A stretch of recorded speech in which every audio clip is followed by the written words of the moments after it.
तो ये आज का जो हमारी क्लास है, ये क्लास KGMU की है, किंग जॉर्ज मेडिकल यूनिवर्सिटी का।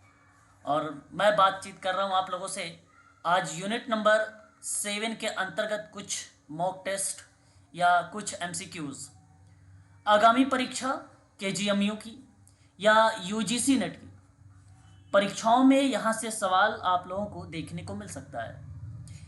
हालांकि क्वेश्चन नंबर 41 तक के पार्ट 1 में मैंने आप लोगों को प्रोवाइड करा दिया है इसका आंसर।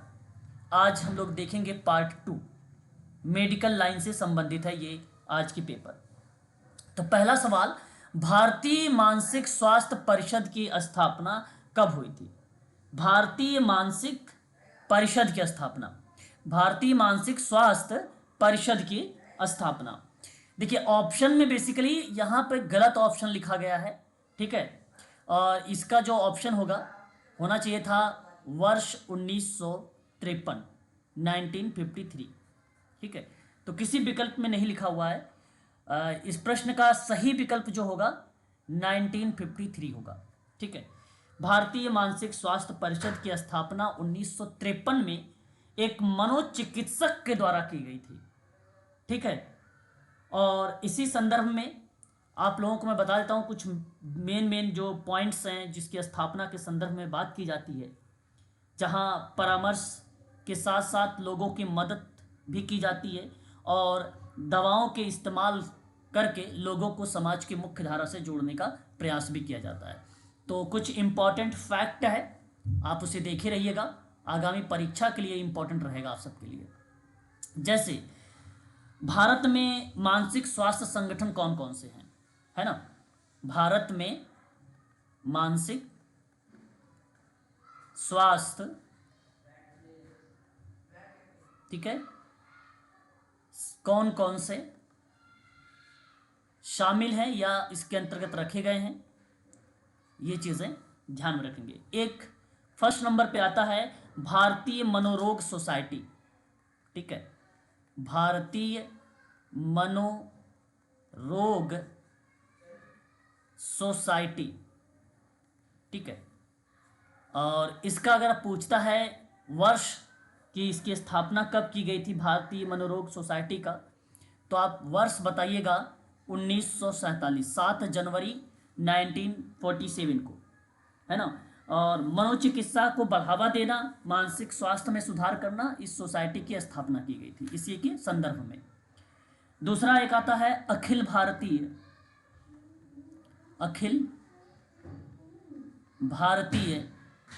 मानसिक स्वास्थ्य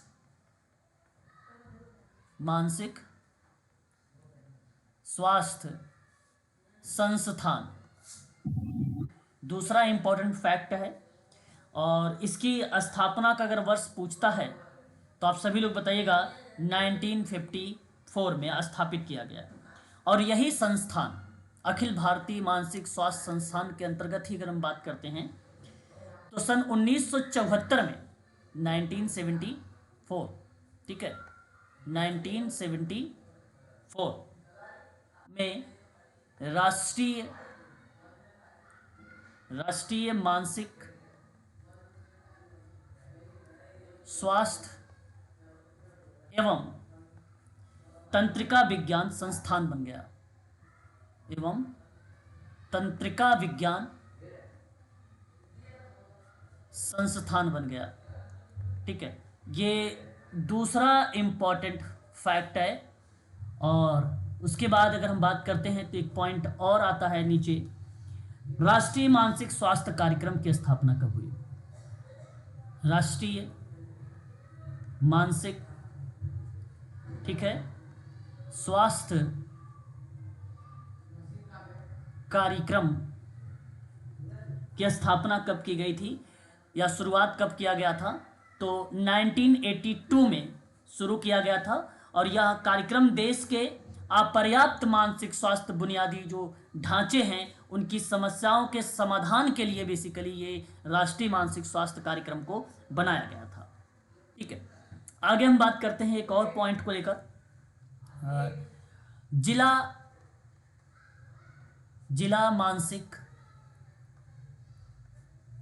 स्वास्थ्य कार्यक्रम, स्वास्थ्य कार्यक्रम। देखिए क्लास समाप्त होने के बाद ये नोट्स आप जरूर पढ़ेंगे, मैं इसको सेव करके आप लोगों को टेलीग्राम पे डाल दूंगा, ठीक है, आप देख लेना दोबारा से भी, लेकिन क्लास समाप्त होने के बाद जरूर एक बार इसको रिकॉल करेंगे, तभी ये चीज़ें याद होंगी। जिला मानसिक स्वास्थ्य कार्यक्रम 1996 में शुरू किया गया था, ठीक है, शुरू किया गया था, और यह कार्यक्रम बेसिकली बेल्लारी मॉडल पर आधारित था, ठीक है, बेल्लारी मॉडल पर आधारित था, मॉडल पर आधारित था। अच्छा, बेल्लारी मॉडल बेसिकली था क्या, ये जिला मानसिक स्वास्थ्य क्रम के अंतर्गत, तो इसके संदर्भ में दो चार बातें हैं, आप इसे चाहो तो नोट भी कर सकते हो या चाहो तो यहाँ पे समझ भी सकते हो। बेल्लारी मॉडल एक प्रकार का, यहाँ पे विभिन्न प्रकार की जो टेक्निक थी मानसिक स्वास्थ्य के संदर्भ में, जैसे समुदाय आधारित जो सेवाएं होती हैं वो बेल्लारी मॉडल था, वो बेल्लारी मॉडल था, और समुदाय आधार बनाकर वहाँ पे लोगों को बेसिकली ट्रेनिंग दिया जाता था, ठीक है, यानी प्रशिक्षण उनको किया जाता था, यानी प्रशिक्षण दिया जा रहा था उस समय, ताकि वो मानसिक स्वास्थ्य देखभाल की जो सेवाएं हैं उसको वो लोगों तक पहुंचा सके और जागरूक भी कर सके। तो वे जिला मानसिक स्वास्थ्य कार्यक्रम जब 1996 में शुरू किया गया, तब वहाँ पर ये कहा गया कि ये बेल्लारी मॉडल पर आधारित होगा, ठीक है, और नेशनल मेंटल हेल्थ जो प्रोग्राम है वो कहीं ना कहीं बेल्लारी मॉडल की क्रियाओं को रिलेट कराता है। इसका एक नाम है ट्रेडिशनल बेल्लारी मॉडल, और बेल्लारी मॉडल का मतलब है कि लोगों को ट्रेन करना, और कितने दिन का ट्रेन करना, ट्रेनिंग में पेपर में आ सकता है कितने दिन के लिए ट्रेन करना बेल्लारी मॉडल में, तो 9 दिन को, ठीक है, 9 दिन का ट्रेनिंग देना, ठीक है, 9 दिन का, ये चीज़ जरूर ध्यान रखेंगे इसके संदर्भ में। आगे बात करते हैं नेक्स्ट इंपॉर्टेंट पॉइंट को लेकर, उसको भी आप लोगों को ध्यान में रखना है। अगला पॉइंट ध्यान रखिएगा आप सभी लोग, इंडियन एसोसिएशन, ठीक है, Indian association for mental hygiene की स्थापना सन 1929 में की गई थी। एक कर्नल बर्केले हिल के द्वारा इंडियन एसोसिएशन की स्थापना की गई थी, ठीक है, तो ये चीज़ ध्यान रख सकते हैं कब इसकी स्थापना हुई, तो 1929 के दौर में, ये भी शब्द इंपॉर्टेंट रहेगा। एंड नेक्स्ट पॉइंट पर, एक रॉयल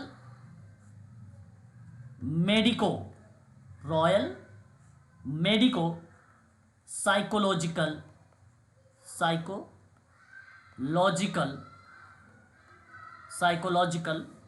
एसोसिएशन मतलब संघ होता है, एसोसिएशन का मतलब संघ होता है, का भारतीय प्रभाग मतलब होता है डिपार्टमेंट यानी विभाग, ठीक है, सन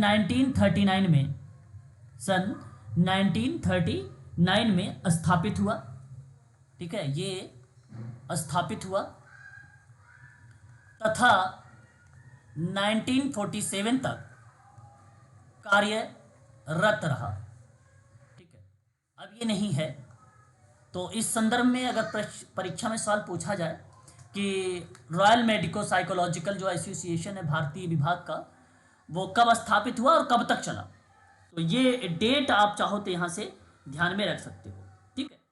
तो एक था इंडियन साइकोट्रिक सोसाइटी, जहाँ मैंने बताया 1947, दूसरा था all India institute mental health, जहाँ मैंने आपको इस्टेब्लिश का ईयर बताया 1954, एक था नेशनल मेंटल हेल्थ प्रोग्राम जो लॉन्च किया गया था 1982 में, और एक था डिस्ट्रिक्ट मेंटल हेल्थ प्रोग्राम जो मैंने बताया भी आप लोगों को 1996 में, और the program was based the Bellary model, है ना, बेल्लारी मॉडल।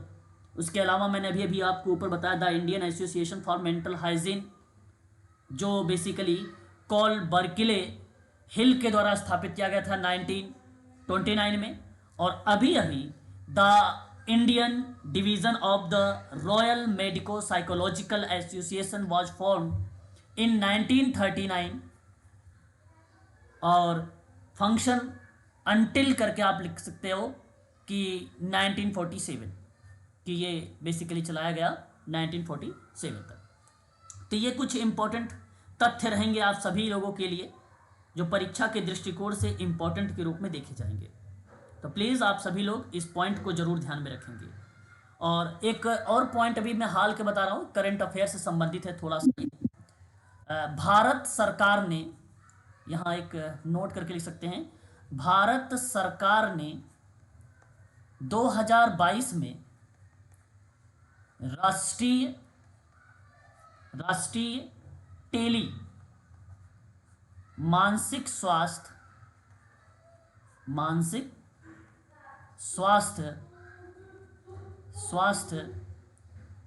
कार्यक्रम शुरू किया। तो ये चीज़ें आप यहाँ पर ध्यान में रख सकते हो कि एक इम्पॉर्टेंट कीवर्ड के रूप में जो 2022, ठीक है, the government of India launch by national tele, यानी राष्ट्रीय टेली, या आप ये चीज़ ज़रूर ध्यान रखेंगे, जो बेसिकली मेंटल हेल्थ प्रोग्राम 2022 में बनाया गया, इसको स्थापित किया गया था।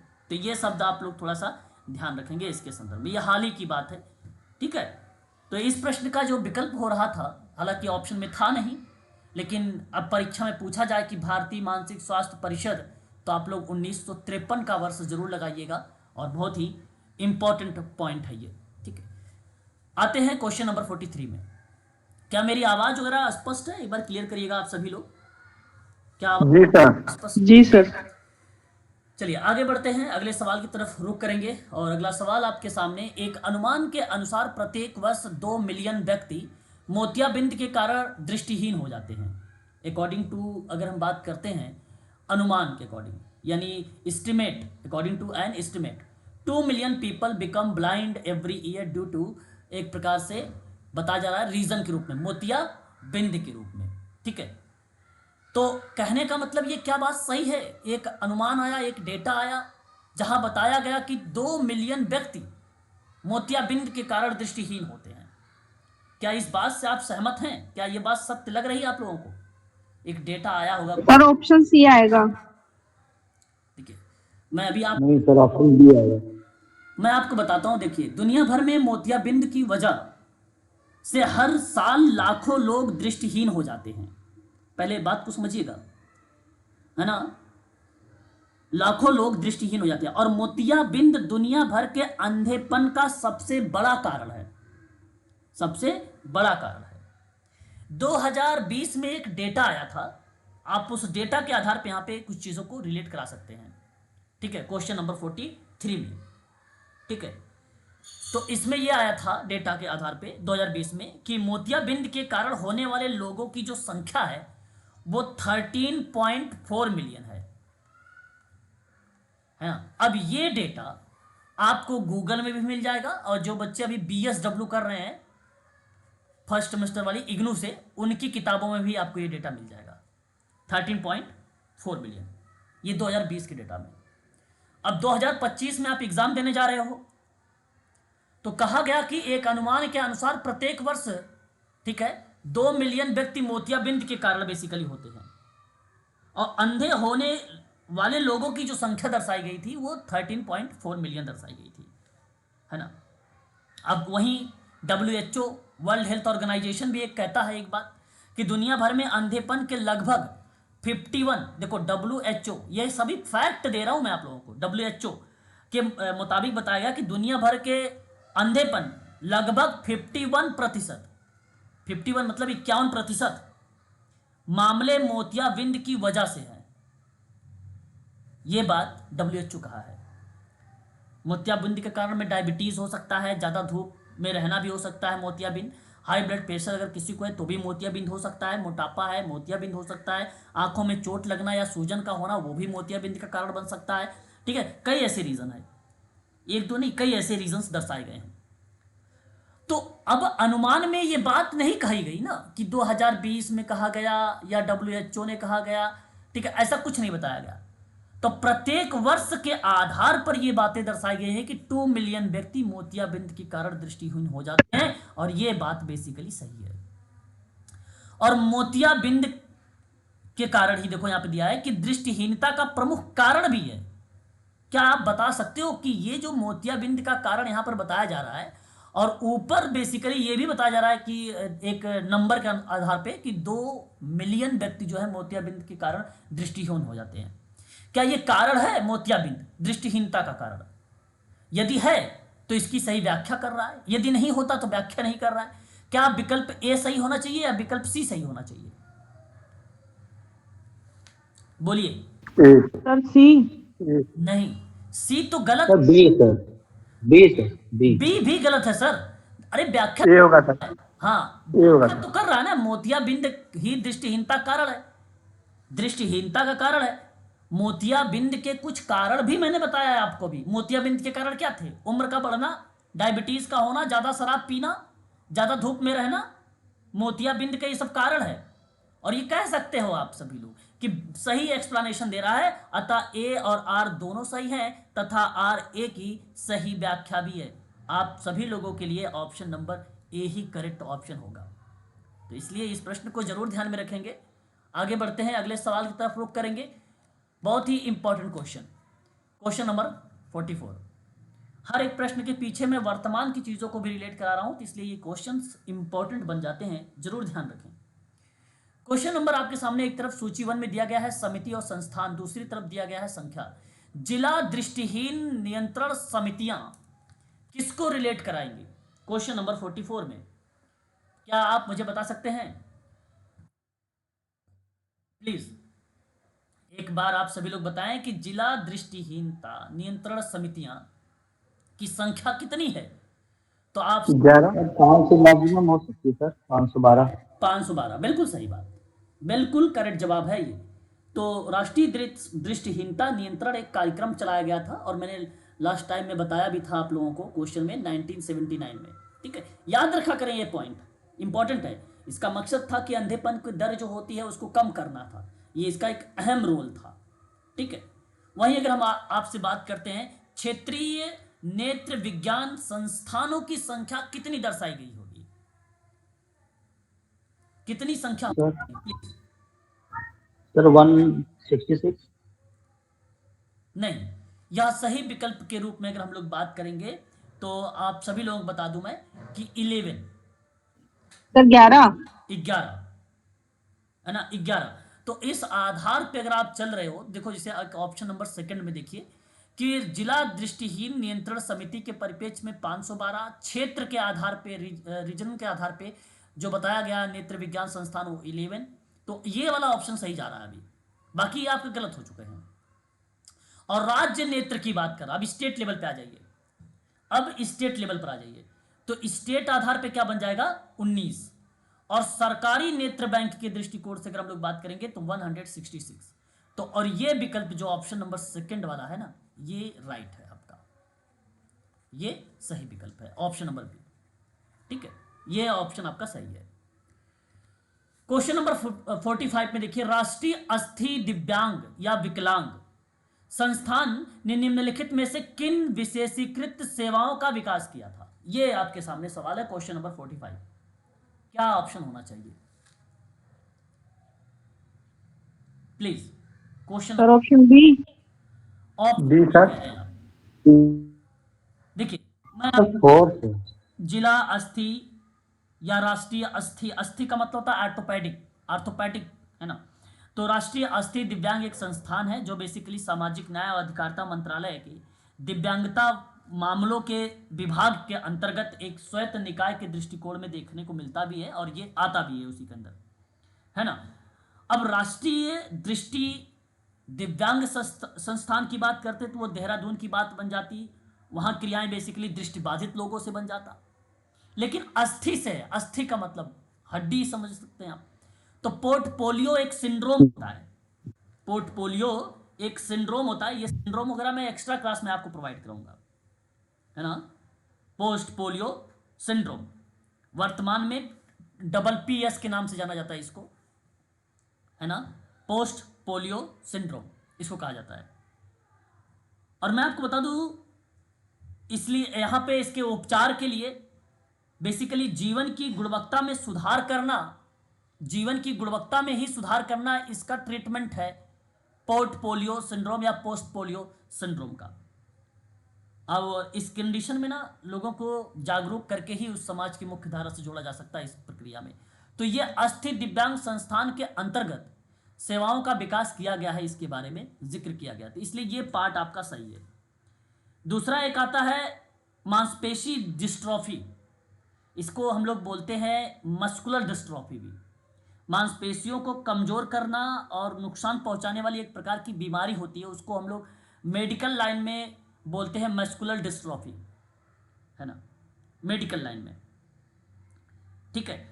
और ये मस्कुलर डिस्ट्रॉफी जो होता है लगभग आप गूगल भी करेंगे तो आपको मिलेगा वहाँ पे कि 16 साल से जो कम उम्र के लोग होते हैं या 16 साल के बाद की जो प्रक्रियाएं होती हैं वहीं से ये मस्कुलर डिस्ट्रॉफी स्टार्ट होता है ना, वहीं से। और ये कई तरीके से बेसिकली प्रभावित भी कर सकता है, और ये भी मांसपेशियों से संबंधित या हड्डियों से संबंधित है, इसलिए ये भी पार्ट आपका सही होगा।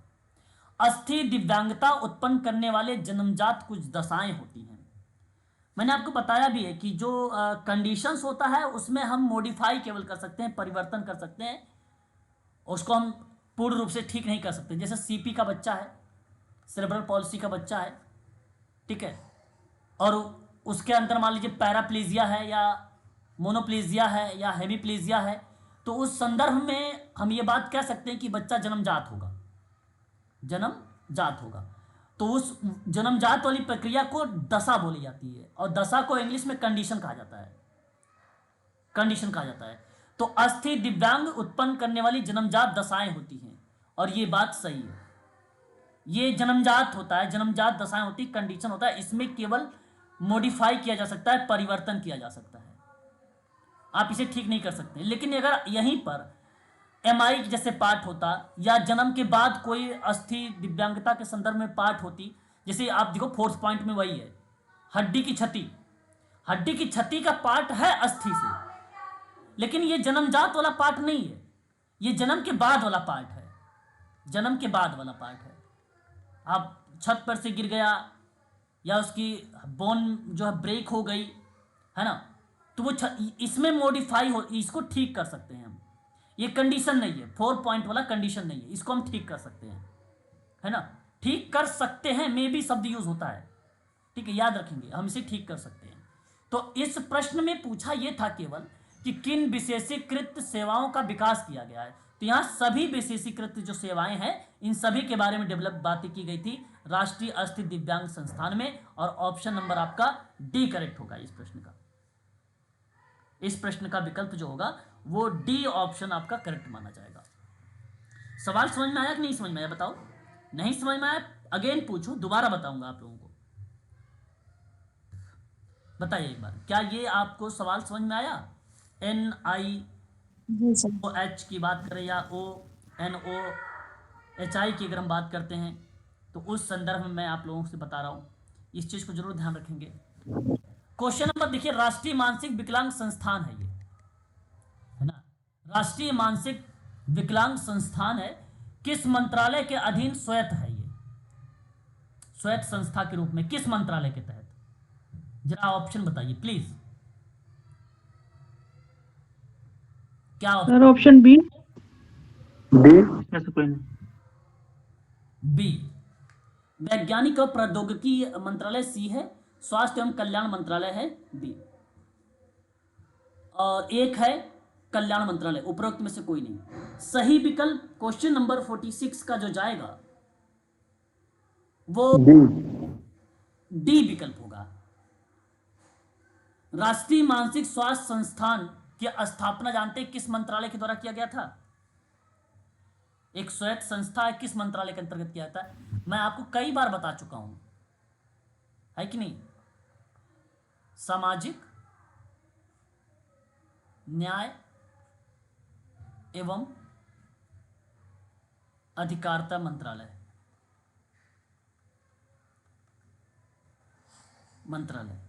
अच्छा, इसका दूसरा नाम क्या कल्याण मंत्रालय हम कह सकते हैं? अगर कल्याण मंत्रालय कह सकते हैं तो ऑप्शन नंबर डी नहीं जाना चाहिए, तब यहां पे ऑप्शन नंबर ए जाना चाहिए। क्यों, सहमत हैं आप सभी लोग? सामाजिक न्याय अधिकारिता मंत्रालय के संदर्भ में अगर हम लोग बात करते हैं, क्योंकि यही राष्ट्रीय बौद्धिक विकलांग जो संस्थान है ये संस्थान सामाजिक न्याय एवं अधिकारिता मंत्रालय के द्वारा ही चलाया गया था और इसका पार्ट बन जाता है, इसका पार्ट है ये कल्याण मंत्रालय। तो सही ऑप्शन ना क्वेश्चन नंबर 46 का ए विकल्प सही है। ठीक है भाई, ये ऑप्शन आप जी सर। है ना। तो ध्यान देने वाली चीजें हैं, यदि आप समझ पा रहे हैं तो बहुत अच्छी बात है। तो ऑप्शन नंबर सही हो जाएगा ए वाला। ठीक है, बड़े ही ध्यानपूर्वक सवाल को करिए आप सभी लोग प्लीज। दिव्यांग व्यक्तियों के लिए समन्वित क्षेत्रीय केंद्र कहां कहां स्थापित है? दिव्यांग व्यक्तियों के लिए जो क्षेत्रीय केंद्र है वो कहां कहां पर स्थापित हैं? क्वेश्चन नंबर 47 में दिया गया है।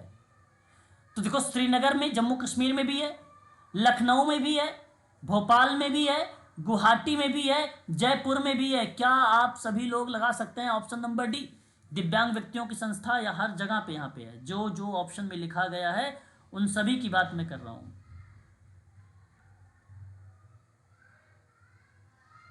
प्लीज बताएं एक बार। जी सर। करेक्ट है ना ये चीजें? जी जी जी। जी, ध्यान देने वाली बात है, इस पे आपको ध्यान रखना है हमेशा। ठीक है, आगे बढ़िए। Question number 48। अब आपको ध्यान से सुनना है बात को, फिर जवाब देना है। अब आपको विचार यहां पे करना, धार्मिक भावना से प्रेरित होकर, धार्मिक भावना से प्रेरित होकर दयावान से सेवा करने के लिए स्थापित एक प्रथम संस्थान थी जिसका नाम था नेशनल एसोसिएशन ऑफ ब्लाइंड। क्या ये बात सही है? यस या नो में जवाब देने का प्रयास करिएगा। क्या ये स्टेटमेंट सही है? प्लीज बताएं। पता नहीं सर। अरे भाई सही है, गलत कहां से है? स्टेटमेंट सही है ये। धार्मिक भावना के दृष्टिकोण से अगर मैं यहां पर बात कर रहा हूं, जहां सेवा करने के लिए एक स्थापित की गई थी संस्था और उस संस्था का नाम रखा गया था national association of blind, national association of blind. और ये करेक्ट जवाब हो जाएगा यहां पर। ऑप्शन पहला पॉइंट करेक्ट है आपका, गलत नहीं है। धार्मिक भावना से प्रेरित होकर लोग दूसरे की मदद करते थे और उसके लिए एक संस्था स्थापित किया था नेशनल एसोसिएशन ऑफ ब्लाइंड, है ना। ये पार्ट आपके लिए सही है, यहाँ पे गलत नहीं है ये। ठीक है, इस चीज़ को जरूर ध्यान में रखेंगे आप लोग। और ये आर.के. पुरम दिल्ली में है, नोएडा के पास पड़ता है, नोएडा के समथिंग में। तो यहाँ ये चीज़ें आपको कह सकते हो, ये संस्थान जो है बेसिकली नोएडा में है, दिल्ली में। ठीक है, एनसीआर में पड़ता है ये। ठीक है, वही दूसरी पॉइंट कहता है कि दिव्यांग संस्थानों के कल्याण के क्षेत्र में प्रतिवर्ष जो है राष्ट्रीय पुरस्कार देने की जो शुरुआत हुई थी, मुझे याद है कि मैंने आप लोगों की ये वर्ष बताया था जहां दिव्यांग व्यक्तियों के कल्याण के क्षेत्र में प्रतिवर्ष पुरस्कार देने के लिए शुरुआत की गई थी वर्ष 1969 का, 1969 का। ठीक है, और इस संदर्भ में अगर मैं आपसे बात करता हूं तो ये करेक्ट जवाब है। दिव्यांग व्यक्तियों के संदर्भ में अगर हम बात कर रहे हैं यहाँ पे, ये करेक्ट स्टेटमेंट है। दिव्यांग व्यक्तियों के सशक्तिकरण के लिए राष्ट्रीय पुरस्कार की शुरुआत साल 1969 में किया गया था। ये स्टेटमेंट सही है। और आपसे ये पूछा जाएगा ये किस मंत्रालय के तहत जो पुरस्कार दिया जाता है, तो सामाजिक न्याय और अधिकारिता मंत्रालय के जरिए दिया जाता है। ये सामाजिक न्याय और अधिकारिता मंत्रालय के जरिए जो है इसको दिया जाता है। समझ रहे हैं ना मेरी बात को? प्लीज बताते चलिए साथ साथ। जी सर। हाँ जी और वहीं सर। आरपीडब्ल्यूडी एक्ट के बारे में अगर हम लोग बात करते हैं 2016 के लेकर, ठीक है, तो ये भी एक अहम रोल अदा करता है। साथ ही साथ दीनदयाल दिव्यांग पुनर्वास एक सेवा है, वो भी एक अहम रोल अदा करता है। सन 1969 में सरकार ने नियोक्ता और कर्मचारी के रूप में उत्कृष्ट दिव्यांग व्यक्तियों के लिए राष्ट्रीय पुरस्कार प्रदान करने के लिए योजना बनाई, तो ये 1969 में। तो दोनों स्टेटमेंट सही हैं, अतः ऑप्शन नंबर सी करेक्ट होगा इस प्रश्न का। अगला सवाल देखिए, क्वेश्चन नंबर 49। निम्नलिखित में से बताना है कौन सा कारण है कि जो दृष्टिहीनता के लिए उत्तरदायी बन जाता है। वो रीजन कौन कौन सा हो सकता है? आसान है, बता सकते हो आप लोग, इसमें कोई दो राय नहीं है। सर ऑप्शन बताइए। अभी अभी मैंने थोड़ा बताया भी है। ये सभी हो सकते हैं। डी डी बिल्कुल डी, सभी हो सकते हैं। इतना समय मत लिया करो आसान सवाल में, संक्रमण रोगों के दौरान अगर आप असावधानी करोगे तो भी दृष्टिहीनता हो सकती है। वंशानुक्रम होता है बेसिकली एक प्रकार से हेरिडिटी का पार्ट होता है, स्टेप बाय स्टेप चला आता है पीढ़ी दर पीढ़ी, वो भी एक अहम रोल अदा कर सकता है। दुर्घटना की वजह से भी वो दृष्टिहीन हो सकता है। अगर आप अधिक मादक द्रव्यों का सेवन करेंगे तब भी हो सकते हैं दृष्टिहीन। तो ये मैंने अभी आपको मोतियाबिंद में कुछ कारण बता रहे थे, तो उस कारण में ये सब का नाम लिया था मैंने। तो सही विकल्प यहाँ पर ऑप्शन नंबर 4 हो जाएगा, डी वाला ऑप्शन। क्वेश्चन नंबर 50, भारतीय मानसिक स्वास्थ्य परिषद, देखिए अभी अभी आप लोगों ने देखा है इसका वर्ष 1953 का, याद होगा आप लोगों को, भूले नहीं होंगे। अब बताना निम्नलिखित में से कौन सा प्रतिवेदन जो है बेसिकली ये प्रकाशित करता है, ये कौन सा प्रतिवेदन प्रकाशित करता है। ये 4 विकल्प आपके सामने दिए गए हैं। क्वेश्चन नंबर 50, एक तो मानसिक स्वास्थ्य का व्यवहार यानी चिकित्सा के क्षेत्र में काम करता है। दूसरा मानसिक स्वास्थ्य का व्यवहार यानी आप ये कह सकते हो बालोपचार के क्षेत्र में भी काम करता है। तो ऑप्शन नंबर आपका डी होना चाहिए यहाँ पर, है ना। ऑप्शन नंबर डी होना चाहिए, नहीं 50 का बताइए।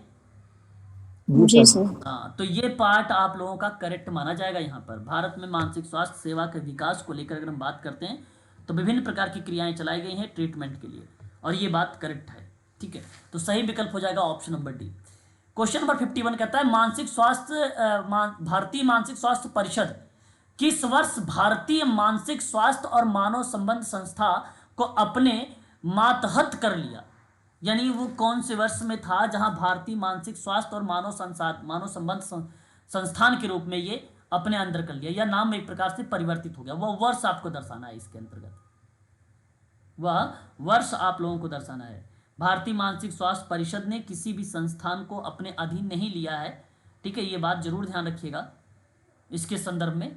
और प्रश्न पूछा गया है कि किस तरीके से भारतीय मानसिक स्वास्थ्य तथा मानव संबंध संस्थान को अपने मातहत कर लिया है ना, क्वेश्चन नंबर 51 में। तो सही दृष्टिकोण के रूप में अगर आपके नाम यहाँ पे देखने को मिलता है तो मैं आप सबसे कहूँगा कि वर्ष आप लोग क्या देना उचित समझेंगे, प्लीज एक बार बताइए। Option C 1955।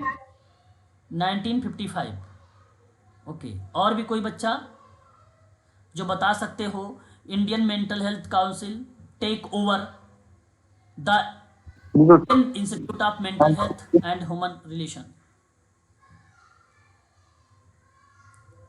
देखिए मैं आपको बता दूं इस संदर्भ में, अब ध्यान से मेरी बात को सुनिएगा आप सभी लोग। भारतीय मानसिक स्वास्थ्य परिषद द्वारा भारतीय मानसिक स्वास्थ्य और मानव संबंध संस्थान का अधिग्रहण करने का कोई रिकॉर्ड नहीं है, कोई रिकॉर्ड नहीं दिया गया है, अभी तक कोई रिकॉर्ड नहीं है। भारतीय मानसिक स्वास्थ्य कार्यक्रम के बारे में बात करते हैं अगर हम लोग यहाँ पर, भारतीय देखो लिखा हुआ है मानसिक स्वास्थ्य कार्यक्रम के बारे में बात करते हैं तो 1982 का वर्ष आता है। अभी भी मैंने पढ़ाया ऊपर, जो देश के मानसिक स्वास्थ्य देखभाल के लिए एक प्राथमिक पहल दर्शाता है, और जो कि ऑप्शन में कहीं पर नहीं लिखा हुआ है ना, कहीं पर भी नहीं लिखा हुआ है। तो मैं आपसे कहूँगा कि यहाँ पे ऑप्शन जो दिया गया है वो ऑप्शन करेक्ट नहीं है, होना चाहिए था 1982 का वर्ष, 1982 का वर्ष होना चाहिए था, जो कि ये ऑप्शन में नहीं दिया गया है। अगर आप इसी प्रश्न को इंग्लिश में जब करेंगे तो इंग्लिश में करेंगे तो आपको बात साफ शब्दों में समझ में आ जाएगी इसके दृष्टिकोण में कि देयर इज नो रिकॉर्डेड, मतलब नहीं रिकॉर्ड है इसका। The Indian mental health council taking over the Indian institute of mental health of human relations, तो नाम आपको नेशनल मेंटल हेल्थ प्रोग्राम करके आएगा और वहाँ पे वर्ष मिलेगा 1982 का। तो ये जवाब होना चाहिए, जो कि ऑप्शन में कहीं पर नहीं दिया गया है। इसका सही जवाब होगा 1982, ठीक है।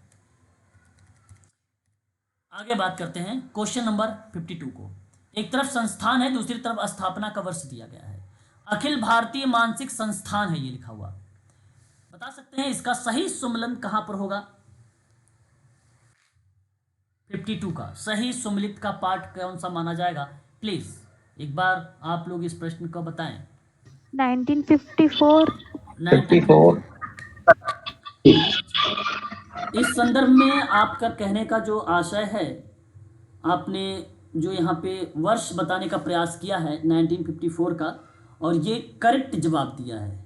ये आपका किताब में भी मिलेगा, the all India institute mental health करके इस्टेब्लिश किया गया था गवर्नमेंट ऑफ इंडिया के द्वारा 6 अगस्त 1954 को, और ये सही विकल्प है। तो पहले का पहला होगा, अतः आप यहाँ पर सी वाले को, बी वाले को, डी को हटा सकते हैं। तो ऑप्शन नंबर ए आपका यहाँ पे करेक्ट हो जाएगा। फिलहाल बात करते हैं दूसरे विकल्प की तरफ। दूसरा विकल्प हमारे सामने दिया गया है मुंबई मानसिक दीन जो है हीनताग्रस्त बाल गृह, है ना, ये हमारे सामने दूसरा विकल्प दिया गया है। इसका स्टैब्लिश को लेकर अगर पूछा जाए तो क्या वर्ष बनना चाहिए प्लीज। मुंबई मानसिक हीनताग्रस्त बाल गृह है ये दूसरा वाला, बी वाला। ऑप्शन दिया हुआ है, क्या बताना? 1955। 1955। बिल्कुल, यहाँ अगर हम बात करेंगे तो ऑप्शन नंबर आपका जो जाएगा वो आपका विकल्प में 1955 होगा। ठीक है, मुंबई में एक मान खुर्द में मानसिक रूप से दिव्यांग बच्चों के लिए गृह की स्थापना की गई थी बहुत पहले। इससे पहले वह वर्ष यहाँ पे मैं नोट करूँगा, आप लोग ध्यान सुनिएगा। कहाँ पे? मुंबई में, मान खुर्द में। ठीक है, मुंबई में जो है मानसिक रूप से जो दिव्यांग हैं, मानसिक रूप से विकलांग या दिव्यांग, है ना, विकलांग या दिव्यांग बच्चों के लिए गृह की स्थापना हुई थी 1941 में। बच्चों के लिए गृह की स्थापना 1941 में। तो ये पार्ट भी आपको ध्यान रखना है, सबसे पहला यही माना जाता है। और हालांकि यहाँ पे ऑप्शन में ये है नहीं, तो 1955 में भी एक मुंबई में मानसिक हीनताग्रस्त जो बाल गृह था वो भी स्थापित हुआ था 1955 में। ये भी आपका सही जवाब है। एक मैरियन हाउस ऑफ चैरिटी की स्थापना हुई थी दिव्यांग बच्चों के लिए, वो 1980 में स्थापित हुआ था। Marian house, Marian house, house of charity, of charity, ये हुआ था कब? 1980 में। ठीक है, 1980 में। ठीक है, और बच्चों की सहायता के लिए बहुत सारे सोसाइटियां हैं, बनाई गई हैं, है ना, बहुत सारे सोसाइटीज़ बनाई गई हैं। और एक मानसिक रूप से जो दिव्यांग लोग हैं उनके लिए एक फाउंडेशन है, नेपच्यून फाउंडेशन। ये पेपर में सवाल बना सकता है, नेपच्यून फाउंडेशन। इस फाउंडेशन की अगर स्थापना पूछता है तो आप लोग 2010 बताइएगा। 2010 जो आर्थिक कमज़ोर, जो बेसिकली संगठन के कमज़ोर लोगों के आर्थिक विकास में योगदान देता है, वो नेपच्यून फाउंडेशन है। ठीक है, तो ये आपका ये पॉइंट रहेगा। तो यहाँ पे मैंने 3 पॉइंट बताया है इसके संदर्भ में, मुंबई मानसिक हीनताग्रस्त बाल गृह को लेकर। अखिल भारतीय मानसिक स्वास्थ्य परिषद की स्थापना अभी अभी आपने हाल ही में देखा है, 1956 होगा ना अखिल भारतीय का। अखिल भारतीय का कौन सा होगा बताइए? यही होगा सर। हाँ 56 सही है। हाँ 1956। मैंने अभी हाल ही में बताया था एम्स को लेकर, याद होगा आप लोगों की, लास्ट क्लास में ऑल इंडिया इंस्टीट्यूट को लेकर मैंने आपसे चर्चा भी किया था। The Indian council of mental health की परिप्रेक्ष्य में भी ये शब्द को आप शामिल कर सकते हैं। और एक मनोबाधित बाल आवासीय विद्यालय है, ये 1954 का हो जाएगा। ठीक है, तो ये चीज़ भी आप लोगों को ध्यान में रखना है इसके संदर्भ में, ये शब्द आप लोगों को भूलना नहीं है। ठीक है, तो देखो यहाँ पर ऑप्शन में ये बेसिकली सी का 4 होना चाहिए था और डी का 3 होना चाहिए था। ये वाला ऑप्शन आपका सही जाएगा। ठीक है, तो यहाँ क्रम आप लोग लगाते चलिएगा साथ ही साथ। ठीक है, अगले सवाल की तरफ बात करते हैं हम लोग। स्वास्थ्य अनुसंधान विभाग की स्थापना कब हुई थी? क्वेश्चन नंबर 53 में, क्वेश्चन नंबर 53 हमारे सामने दिया गया है। Which was the department of health research established का वर्ष पूछा गया है, और आशा करता हूं कि आप सबको पता होगा। 5 अक्टूबर बताओ 2007। 7। तो सही विकल्प क्या होना चाहिए क्वेश्चन नंबर 53 का? ऑप्शन नंबर डी, है ना। ये department of health research foundation है एक प्रकार का, और इस प्रक्रिया में अगर हम लोग बात करते हैं आप लोगों से तो जरूर ध्यान रखेंगे कि 5 अक्टूबर 2007 को ये बेसिकली स्थापित हुआ। और यहाँ आप लोग नाम जरूर लगाएं, मिनिस्ट्री या minister for science and technology and earth science का नाम आप जरूर इसके साथ मेंशन करें। ठीक है सर। जी हेलो जी, बताएं बताएं। सर, मेरे पे स्क्रीन नहीं दिखाई दे रहा है। सर आप एक बार लेफ्ट करके दोबारा से क्लास को ज्वाइन करें, अगर स्क्रीन नहीं दिख रही है आपको तो, है ना, क्योंकि सभी बच्चों की स्क्रीन दिखाई दे रही है। एक बार स्पष्ट करेंगे प्लीज। जी सर, ठीक है। हाँ, तो आप एक बार लेफ्ट। हाँ, क्वेश्चन नंबर देखिए 54 में, सवाल हमारे सामने मैचअप पे है, सम्मिलित करने पर सवाल है, और ये आसान सा क्वेश्चन है। भारतीय चिकित्सा परिषद की स्थापना कब की गई थी, है ना, 54 में। तो आप सभी लोग भारतीय चिकित्सा परिषद को 1933 में बताइएगा।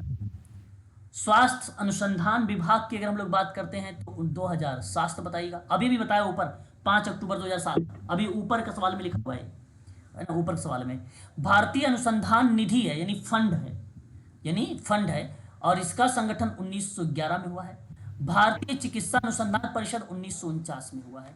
ठीक है, तो यहाँ आपका सभी के सभी विकल्प जो है सामने सामने मैच हुए हैं, अतः ऑप्शन नंबर आपका पहला वाला यहाँ पे करेक्ट होगा। टोटली अगर मैं आपसे बात करता हूँ तो एकदम फैक्ट से भरा पड़ा क्वेश्चन पेपर है, जो परीक्षा के लिए बहुत ही इंपॉर्टेंट रहेगा। ठीक है, भारतीय चिकित्सा अनुसंधान परिषद बहुत ही फेमस है, जिसकी स्थापना बेसिकली अगर हम बात करते हैं तो 1949 में हुआ था।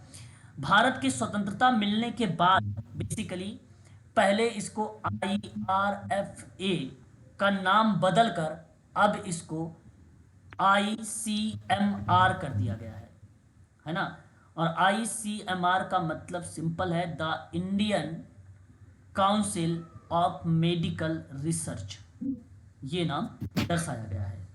ठीक है, और पहले क्या नाम था, IRFA, इंडियन रिसर्च फंड निधि, सॉरी फंड एसोसिएशन पहले था ये। तो बदला कब गया, 1949 में, 1949 में। ठीक है, इसी के संदर्भ में ये जो ऑप्शन नंबर सी है, पॉइंट नंबर जो सी है, ये यही लिखा हुआ है, IRFA, यही पॉइंट है ये, और ये 1911 में आया।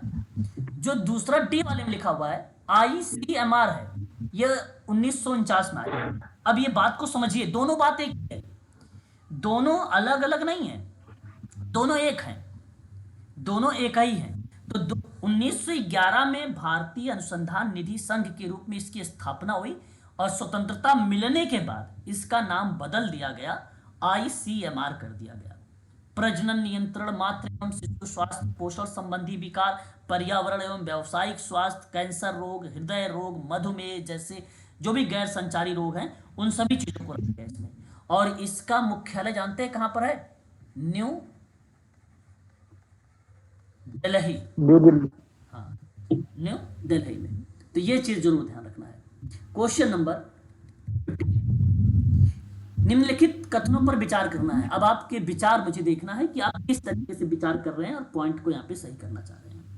55 विश्व स्वास्थ्य संगठन के अनुसार, यानी WHO के अनुसार, स्वास्थ्य की बदलती हुई आवश्यकताओं एवं जीवन स्तर के साथ सामंजस्य की लगातार प्रक्रिया है।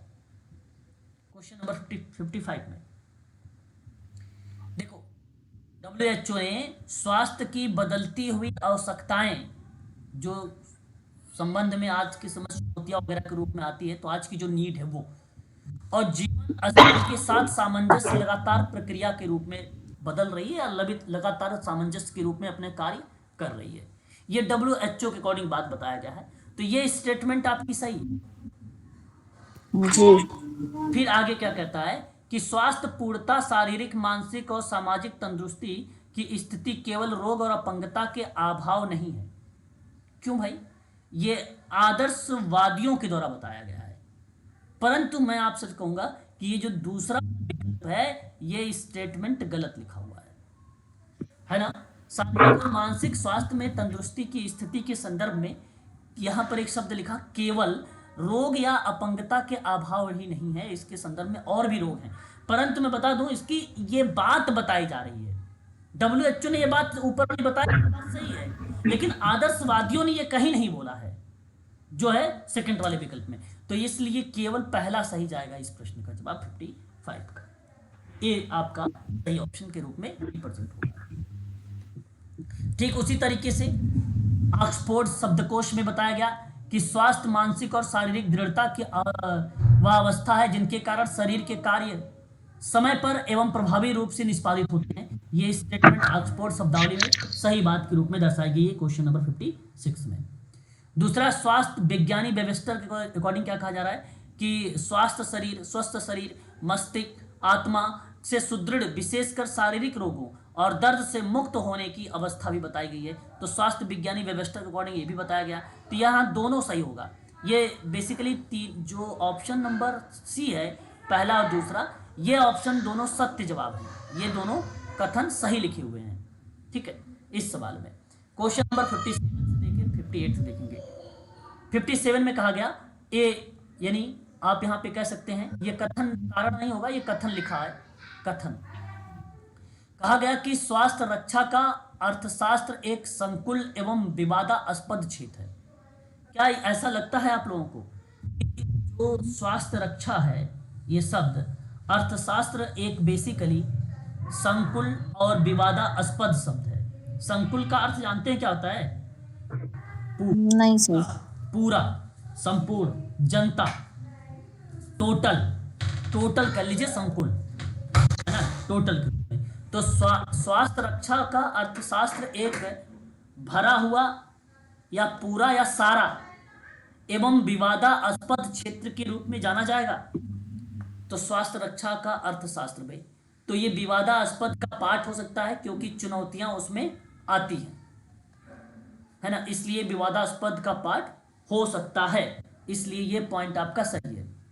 दूसरा क्या कह रहा है कि चिकित्सक रोगी संबंध प्रत्यक्ष रूप से आर्थिक गतिविधियों से प्रभावी होता है।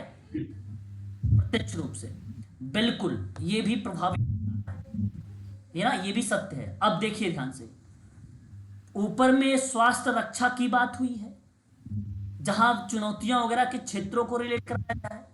दूसरा चिकित्सक रोगी, एक मेडिकल सोशल वर्कर और एक क्लाइंट के साथ संबंध प्रत्यक्ष रूप से आर्थिक गतिविधियों से प्रभावित होता है क्या?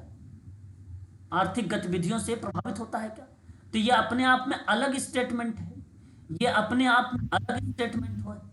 ठीक है, अच्छा, यहां ये दोनों सही है, क्या नहीं है? ऑप्शन नंबर आपका क्या जाएगा? बी वाला। इस क्वेश्चन का ऑप्शन बी जाएगा। अब मेरी बात को ध्यान से सुनिएगा। कारण में एक शब्द लिखा हुआ है कि चिकित्सक और मेडिकल सोशल वर्कर और एक रोगी के संबंध प्रत्यक्ष रूप से आर्थिक गतिविधियों से प्रभावित होता है। आर्थिक गतिविधियां, देखिए अगर हम बात करते हैं जैसे कोड ऑफ कंडक्ट को लेकर, आचार संहिता को लेकर, या सामाजिक कार्यकर्ता के लिए कुछ रूल बने होते हैं, नियम बने होते हैं, उसके संदर्भ में, है ना, कुछ चीजें फर्क में पड़ती हैं, है ना। लेकिन ये कहिए कि आर्थिक गतिविधि अगर उसकी मजबूत होगी तभी हम उसके साथ काम करेंगे, क्लाइंट के साथ, अन्यथा नहीं करेंगे। तो ये अनुचित होगा, ये उचित नहीं होगा, ये अनुचित होगा। यह पैटर्न बेसिकली तब हम जब इसका सर्वे करते हैं तो हम पूछते हैं क्लाइंट से इनकम को लेकर। तो बहुत सारे ऐसे लोग हैं वो पूरा इनकम नहीं बताते हैं, भले उनकी मंथली सैलरी 50,000 हो तो वो कहेंगे कि सर 15,000 या 20,000 हमारा महीने का इनकम होती है। सोचते हैं गवर्नमेंट सरकार से हमें कुछ मिलने वाला, इसलिए पूरा इनकम वो सही नहीं बताते हैं। लेकिन एक सोशल वर्कर होने के नाते आप यहाँ पे गेस करके, एक अनुमान लगा के, आप यहाँ पे निकालते हैं उसकी इनकम। अगर उसकी खुद की जमीन, खुद का मकान बना रखा है, अगर अच्छा खासा घर में फ्रिज है, कूलर है, सब कुछ है, सब कुछ लेते हैं, तो आप आइडिया लगा लेते हैं कि भाई इसकी इनकम ये हो सकती है, मे बी। कहीं ना कहीं चिकित्सक रोगी संबंध का प्रत्यक्ष रूप से आर्थिक गतिविधियों को प्रभावित करता है, इसलिए कारण के रूप में भी अपने आप में सत्य हो जाता है। ठीक है, क्वेश्चन नंबर 58 में, अमेरिका जैसे आर्थिक और भौतिक रूप से समृद्ध देश में मानसिक रोगियों की संख्या अन्य देशों की अपेक्षा अधिक है। क्या यह बात सही है कि अमेरिका में अधिक मानसिक रोगी की संख्या में बच्चे या लोग पाए जाते हैं? जी सर। पढ़ेंगे तो बिल्कुल मिलेगा। यस, न्यूज़ वगैरह इसीलिए कहा जाता है कि डेली पढ़ा करो आप थोड़ा सा, है ना। और ये बात सत्य है। ये एक बेसिकली कॉमन सेंस के आधार पर सवाल बनाया गया है। ठीक है, हाँ। दूसरी बात, कारण भी कहता है कि विज्ञान और प्रौद्योगिकी, साइंस और टेक्नोलॉजी की उन्नति के साथ साथ मानसिक रोगों की संख्या में वृद्धि होती जा रही है। जी सर। विज्ञान हो रही राइट। और प्रौद्योगिकी की सही उन्नति है। के साथ साथ मानसिक रोगियों की समस्या में वृद्धि होती जा रही है। यस या no? Yes. Yes. Yes. Yes, sir yes.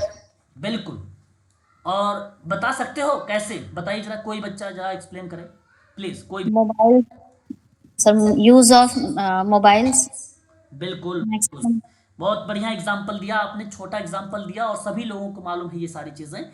जैसे मोबाइल, आजकल के बच्चे को मोबाइल लोग दे देते हैं, कहते हैं बच्चे अपना काम, बच्चे जो है वीडियोज़ वगैरह देखते रहेंगे, कार्टून देखते रहेंगे और घर के जो पेरेंट्स होंगे वो कुछ कोई ना कोई काम कर लेंगे, जो कि वो बच्चे के नुकसानदायक हो सकता है। बिल्कुल ये बात सत्य है, ये सभी लोग करते हैं, है ना, सभी लोग, जो कि ऐसा नहीं होना चाहिए। ठीक है, तो ये सही बात है। और देखो अब यहाँ पर क्या ये व्याख्या हो रही कि नहीं हो रही है? क्या आर जो है एक ही व्याख्या कर रहा है कि रीजन बता रहा है कि ये अन्य संख्या देशों की अपेक्षा अधिक हो रही है? रीजन यही है क्या? और रीजनों में से क्या एक रीजन ये हो सकता है कि नहीं? यस या नो? सर हो सकता है। हो सकता है। तो इसका मतलब है कि आर ए की सही व्याख्या कर रहा है, तो विकल्प ए सही होगा इस प्रश्न का जवाब, है ना, इसकी सही एक्सप्लेनेशन दे रहा है। क्वेश्चन नंबर 59 में निम्नलिखित में से विचार करिए आप कि राज्य का नीति निदेशक सिद्धांत है, डीपीएसपी आप सभी लोगों को पता है, डायरेक्टिव प्रिंसिपल स्टेट पॉलिसी का एक अनुच्छेद है 39 का ई और एक अनुच्छेद है 21। ठीक है, बात को समझिएगा। और कह रहा है कि 21 में कि प्रत्येक मनुष्य को स्वास्थ्य का अधिकार प्रदान करने की परिकल्पना है। परिकल्पना का मतलब इमेजिन करना या कल्पना करना, इसके पार्ट में।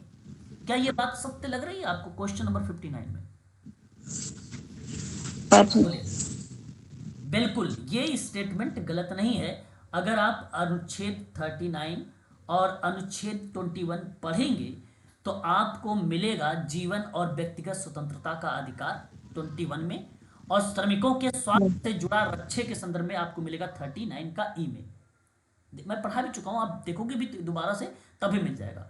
39 श्रमिकों के स्वास्थ्य के संदर्भ में है और 21 जो है जीवन और व्यक्तिगत स्वतंत्रता के संदर्भ में है।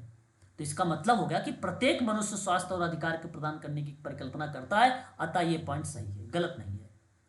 मानवाधिकार की सार्वभौमिक घोषणा है कि वर्ष 1948 के अनुच्छेद 25 में के अनुसार यहां पर बताया गया है कि अपने और अपने परिवार की तंदुरुस्ती और स्वास्थ्य के लिए पर्याप्त जीवन स्तर के अधिकार, है ना, अधिकार सभी को है। यह पॉइंट बताया गया है इसके संदर्भ में।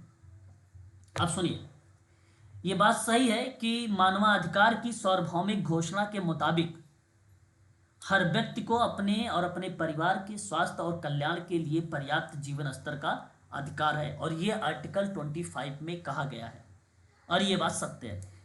यहां आप देख भी सकते हैं, मैंने आपको कल पढ़ाया भी था, मानवाधिकार की सार्वभौमिक घोषणा जो है 10 दिसंबर 1948 को हुई थी, है ना, यह पढ़ाया भी था। इसमें जी सर। एक अलग से पीडीएफ दिया है जहां पर 1 से लेकर कुल टोटल 30 जो है अनुच्छेद शामिल किए गए हैं, और जब आप 25वां अनुच्छेद देखोगे तो उसी में आपको ये चीजें मिल जाएंगी। अतः आपका क्वेश्चन नंबर 59 का ऑप्शन नंबर जो थर्ड है, सी वाला है, वो ऑप्शन आपका सही है। ठीक है। आर्थिक, सामाजिक, सांस्कृतिक अधिकारों का अंतर्राष्ट्रीय पंचविदा का डैश प्रत्येक को स्वास्थ्य प्राप्त करने का अधिकार है, ये कौन से आर्टिकल में शामिल किया गया है, ये आपको बताना है क्वेश्चन नंबर 60। बताइए। सर ये वर्ड का मीनिंग क्या है? सर 12 में। प्रसंविदा। ये अंतर्राष्ट्रीय पंचविदा है, किसी तय काम को करना या किसी तय काम को करना पंचविदा कहलाता है। अंतर्राष्ट्रीय पंचविदा का मतलब होता है मैडम, संयुक्त राष्ट्र महासभा के द्वारा यह शब्द बेसिकली अंगीकृत किया गया है सिविल और राजनीतिक अधिकारों के संदर्भ में, है ना। तो सिंपल शब्दों में ये समझें आप, पंचविदा एक प्रकार से कॉन्वेंट शब्द होता है, जो है कॉन्वेनेंट शब्द होता है, उसको पंचविदा कहा जाता है। और इसी दृष्टिकोण में आर्थिक, सामाजिक और सांस्कृतिक जैसे शब्द यहाँ पर जो मेंशन किया गया है मानवाधिकार का, अगर आप जब पढ़ेंगे दृष्टिकोण में उसके आर्टिकल या उसके अनुच्छेद, तो आपको देखने को मिलेंगे। फिलहाल इस सवाल का विकल्प में क्या ऑप्शन लगाना उचित रहेगा आप सबके लिए? सामाजिक, आर्थिक, सांस्कृतिक अधिकारों का अंतर्राष्ट्रीय एक प्रकार से प्रश्नविदा में किसी स्वास्थ्य संबंध में कोई अधिकारों की बात की जा रही है प्राप्त करने के लिए, तो वह आर्टिकल कौन सा माना जाएगा? तो वह आर्टिकल 12 आपको मिलेगा। आर्टिकल आपको 12 नंबर का मिलेगा। ठीक है, ये विकल्प आपका सही माना जाएगा। क्वेश्चन नंबर 60 का आर्टिकल नंबर आपका 12, अनुच्छेद आपका 12। सभी को स्वास्थ्य की बेहतर सुविधा पाने का अधिकार है, और ये बात अनुच्छेद 12 में कही गई है। ठीक है, अनुच्छेद 12 में ये देखिए, आर्थिक, सामाजिक और सांस्कृतिक अधिकारों का एक अंतर्राष्ट्रीय वाचा को एक आम सभा में जो लाया गया था, है ना, आर्थिक, सामाजिक, सांस्कृतिक अधिकारों को अंतर्राष्ट्रीय वाचा मतलब प्रश्नविदा, इसको जो लाया गया था 16 दिसंबर सन 1966 में लाया गया था, अपनाया गया था। लागू कब हुआ? ये 3 जनवरी 1976 को ये लागू हुआ। ठीक है, क्वेश्चन नंबर 61 पर आपको कथनों पर विचार करना है। जननी सुरक्षा योजना का शुरुआत राष्ट्रीय ग्रामीण स्वास्थ्य मिशन के अंतर्गत आती है क्या? ये बात सही है? सही है सर। हाँ सर, सही है। ठीक है, ये बात सही है। योजना गरीब गर्भवती महिलाओं पर केंद्रित है क्या? सही सर। हाँ ये भी सही है। बिल्कुल, गरीब जो है गरीब गर्भवती महिलाओं पर केंद्रित है, ये भी स्टेटमेंट सही है। ये भी सही है सर। मातृत्व देखभाल के अतिरिक्त योजना के प्रसव देखभाल के सभी योग्य माताओं को नगद सहायता का प्रावधान दिया जाएगा। जी सर। नहीं, सही है। क्यों नहीं? नगद नहीं मिलता है, नगद सहायता नहीं मिलती। खाते ट्रांसफर डीबीटी होता मिलती है, था, मिलती डीबीटी है। सॉरी, डीबीटी होता था सर। बेनिफिशियरी डायरेक्ट ट्रांसफर होता सर, नगद नहीं दिया जाता, खाते में जाता है। अच्छा, मात्र देखभाल के अतिरिक्त सवाल को देखिए। मात्र हाँ, देखभाल सही के कहा। अतिरिक्त योजना में प्रसव देखभाल के लिए सभी योग्य माताओं को नगद सहायता देने का प्रावधान है। और यहाँ आप खाता में जा रहा है, ऑनलाइन ट्रांजैक्शन कर रहे हैं, इसका मतलब यहाँ नगद से ही लिया गया है। वो यहाँ अच्छा सर। बैंक खाते में डाला जा रहा है या आपको ऑनलाइन पेमेंट की जा रही है, यहाँ नगद सहायता वही चीजें हो रही हैं। ठीक है, नगद सहायता शब्द का प्रयोग यहाँ पर उसी शब्द को रिलेट कराएगा। तो ये स्टेट, तो सही है, ये भी सही है सर। हाँ, ये भी आपकी सही है, ये भी सही है। स्वास्थ्य सुविधाओं और समुदाय के लोगों या उनके बीच प्रभावी संपर्क के लिए सामाजिक स्वास्थ्य कार्यकर्ता आशा की पहचान की गई थी क्या? या पहचान? ये भी सही है। जी सर। आजकल आप सभी लोग चारों सही है सर, ये सभी है, डी सही है। जी, तो यहाँ पे सही विकल्प हो जाएगा ऑप्शन नंबर डी, है ना। तो ये सभी शब्द जो बेसिकली पॉजिटिव है। केवल एक बच्चा यहाँ पर एक शब्द से थोड़ा सा कंफ्यूज था, नगद सहायता को लेकर। लेकिन मैं बता दूं कि नगद सहायता में यहाँ पर कहीं यूज नहीं किया जाएगा ऑनलाइन पेमेंट या फोन पे या गूगल पे। यहाँ नगद को लेकर राशि वगैरह के संदर्भ में जब बात आती है, तो वो साफ शब्दों में कह देता कि राशि आपके बैंक खाते में डाली जाएगी। जी सर, बैंक में जाती है सर। हाँ, तब वो लिखता यहाँ पे। यहाँ तो उनकी नगद परिपेक्ष में आप हेल्प करने की बात कर रहे थे, तो ये शब्द यहाँ पर उचित था, नगद सहायता। क्वेश्चन नंबर 62, निम्नलिखित कथनों पर विचार करना है। अगेन आपको विचार करना है सवाल को। भारत में प्रसव के दौरान मात्र मृत्यु दर 550 से लेकर 570 है। ये देखिए एक स्टेटमेंट है, और इस स्टेटमेंट में आपको बताने का प्रयास किया जा रहा है केवल। क्या ये डेटा है? आपको बता दें, 2000 भारत में मात्र दर वर्ष 2000 में 384, 2020 में लगभग 103 हो गई थी, है ना। ये पुराना डेटा के आधार पर ये सवाल बनाए गए हैं, है ना। तो ये बेसिकली अब के दृष्टिकोण में देखा जाए, वर्तमान के दृष्टिकोण में, तो ये स्टेटमेंट आपका यहाँ पे गलत है। ठीक है, मैं एक डेटा के अनुसार बता रहा हूँ। मैं भारत की मात्र मृत्यु दर बता रहा हूँ, 2000 में 384 थी, आज घटकर 2020 की जो डेटा हमारे सामने देखकर वो 103 हो गए। ये इस तरीके की चीजों को दर्शाया गया है ना। तो यहाँ अगर हम बात करते हैं तो ये स्टेटमेंट आज वर्तमान की स्थिति को देखा जाए तो यहाँ पे गलत है। भारत में 1/3 से कम महिलाओं को प्रसव पूर्व देखभाल प्राप्त होती है। क्या ये स्टेटमेंट सही है? सही है। भारत में, प्लीज। क्वेश्चन नंबर 62, ये देखिए सही बात है। भारत में कई महिलाओं को प्रसव पूर्व देखभाल नहीं मिल पाती है, उसका मतलब कम। प्रसवपूर्व देखभाल की कमी के कई कारण हैं, जैसे आय, परिवार का प्रकार या जन्म अंतराल, ये बेसिकली हो सकता है। तो 1/3 से कम महिलाओं को प्रसवपूर्व देखभाल होती है। तो इस दृष्टिकोण में अगर हम लोग बात करेंगे तो ये स्टेटमेंट आपका नहीं जाएगा, यहाँ पर ये सत्य है और यहाँ पर केवल आप दूसरे को सत्य करिएगा, 2 विकल्प नंबर बी वाले। ठीक है, अगला सवाल देखिए आपने, अब ये आप ही बताओगे, मैं नहीं बताऊंगा। दिव्यांग व्यक्तियों के कल्याण के क्षेत्र में प्रतिवर्ष राष्ट्रीय पुरस्कार देने की शुरुआत कब हुई थी? आप ही लोग बताइए। 1969 1969 सही जवाब। अच्छा लगा सुन के कि आप पढ़ रहे हो यानी अच्छे से। क्वेश्चन नंबर 64, दिव्यांगों की विशेष शिक्षा के क्षेत्र में योगदान दे रही संस्थानों की डायरेक्टरी डैश तैयार करती है। डायरेक्टरी कौन तैयार करता है भाई? बड़ा अच्छा सवाल है, बता सकते हैं आप लोग? 4 ऑप्शन है आपके सामने। भारतीय पुनर्वास परिषद।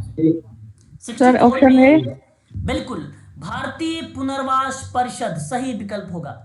संस्थानों की डायरेक्टरी तैयार करती है शिक्षा के क्षेत्र में। मैं आपको कल भी बताया था, स्पेशल एजुकेशन के दृष्टिकोण में जो आईडी होता है, DSEID, याद आ रहा है, HI, DSEVI, diploma in special education intellectual disability, diploma in special education hearing impairment, diploma in special education visual impairment, इस तरीके का ये विशेष शिक्षा में योगदान दे रही संस्थान है और इसी का नाम है RCI, भारतीय पुनर्वास परिषद, रिहेबिलिटेशन काउंसिल ऑफ इंडिया। इसकी स्थापना हुई थी 1986 में और एक्ट के रूप में ये जाना गया 1992 में।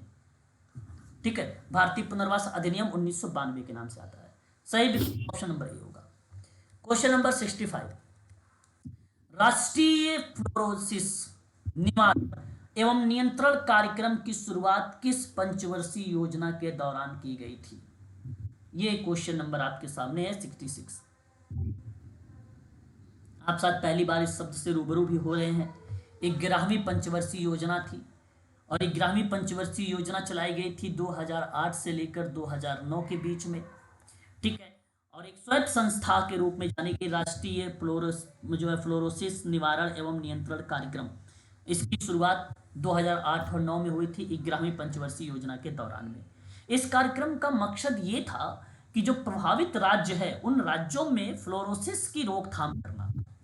इसी कार्यक्रम के तहत जिसे पेयजल में फ्लोराइड से ज़्यादा संपर्क में आने से अगर कोई वजह बनती तो उस क्रियाओं का निरीक्षण करने का भी पार्ट इसी के योजना के तहत थी।